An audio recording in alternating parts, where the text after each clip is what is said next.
Why is Flying Scotsman the world's most famous steam engine? Number 1472 was the third of a class of steam locomotives that was eventually to number 78 engines and did not originally even carry a name. The Great Northern Railway A1462, though, was the biggest express steam engine ever to have been seen in Britain at the time, and was chosen to be displayed at a major exhibition at Wembley in 1924, for which it was given the name Flying Scotsman. It hauled the London and North Eastern Railway's first King's Cross to Edinburgh nonstop express in 1928, and was the first steam engine in the world to officially break the 100 miles per hour barrier in 1934, although unofficially this speed had been achieved 30 years earlier. An identical engine to Flying Scotsman soon eclipsed its record with a 108 miles per hour burst of speed in 1935.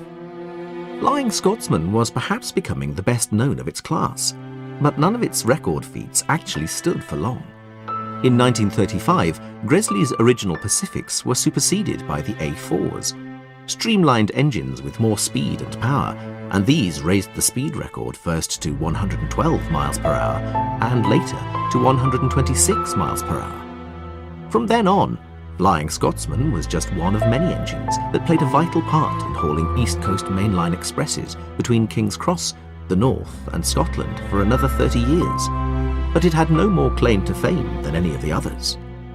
It still had its name, though, and when the final curtain came in early 1963 and the engine was withdrawn from service by British Railways and expected to be scrapped, it was purchased by a businessman who had every intention of keeping the engine running.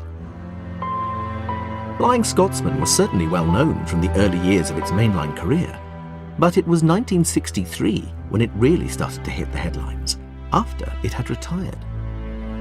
This might not have happened had the engine not had such a memorable name. Flying Scotsman has now become the one steam engine in the world of which many people know the name, and that most people would recognise. It was briefly the only mainline steam engine running in the whole of Britain, and it has travelled across the Atlantic and across America. It has circumnavigated the globe, steamed across Australia, broken the record for a non-stop run with steam, again, and been sold for easily the highest price ever paid for a steam engine. But it has had its downsides too. It has had several owners, some of whom have bought it on the strength of its earnings potential, based on the name Flying Scotsman. This value has perhaps been overestimated, and two of Flying Scotsman's one-time owners have been bankrupted. Even the National Railway Museum has had its fingers burnt, but that is now history. Flying Scotsman is back. It has been said that the engine's fame is such that it should have been preserved by the nation anyway. A large number of steam engines were preserved officially, and many are now on display in the National Railway Museum at York. But Flying Scotsman was simply not considered unique or historically important enough at the time to be included.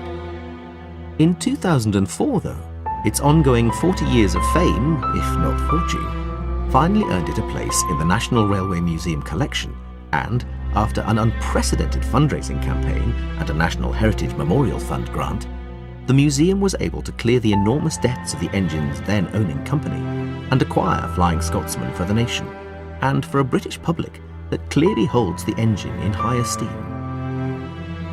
If it had not acquired fame, largely as a result of its name, in the 1920s and 1930s, then maybe Alan Pegler would not have had the enthusiasm to purchase it in 1963. If it had been scrapped, what would then have become of Britain's most famous steam engine?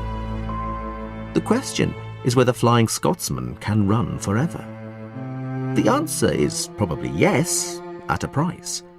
Like any steam engine, it is a mechanical object, built of steel. As parts wear out, they are replaced. Little of the original engine now exists, and there has been much rebuilding and improvement carried out before and after 1963. And now it's back. No one expected it to take 10 years of toil, but the National Railway Museum finally has an engine to be proud of. The legend that is Flying Scotsman can run forever, and will be recognisable as the ultimate in British express steam design elegance.